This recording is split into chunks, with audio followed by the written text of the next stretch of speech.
खेती करने के लिए लाखों किसानों को प्रेरित किया, वहीं यज्ञ सम्राट हरिओम जी महाराज के 108 कुंडीय यज्ञ में आपने प्रथम आहुति डालकर इस मंगल कार्य का शुभारंभ भी किया। मार्च माह में ही आपने जींद और झरछिला में भी सत्संग किया। आप कर्म योगी सत्पुरुष हैं। अप्रैल माह की शुरुआत हरियाणा के मुख्यमंत्री श्री मनोहर लाल खट्टर के दिनोद धाम के आगमन से हुई। हरियाणा के मुख्यमंत्री ने जहां आपसे आशीर्वाद लिया, वहीं परम संत ताराचंद जी महाराज की समाधि पर माथा भी टेका।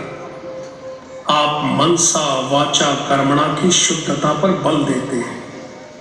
यही संदेश आपने अप्रैल माह में बैसाखी के पर्व पर हांसी में आयोजित होने वाले सत्संग में भी दी, और यही भाव आप नेपाल सहित पूर्वोत्तर भारत की सत्संग यात्रा में भी लेकर गए।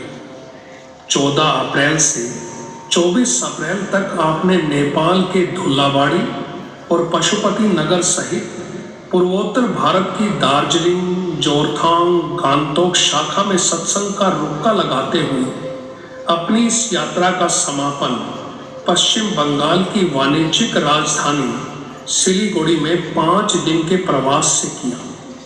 पूर्वोत्तर से वापस आकर आपने अप्रैल माह में ही हिसार शाखा में सत्संग फरमाया और मई माह में रेवाड़ी शाखा में सत्संग और हांसी शाखा में नए सत्संग शेड की नींव रखकर आप कनाडा प्रवास के लिए रवाना हुए और सुदूर देशों में बसे सत्संग प्रेमियों को सत्संग सुधा का पान कराया।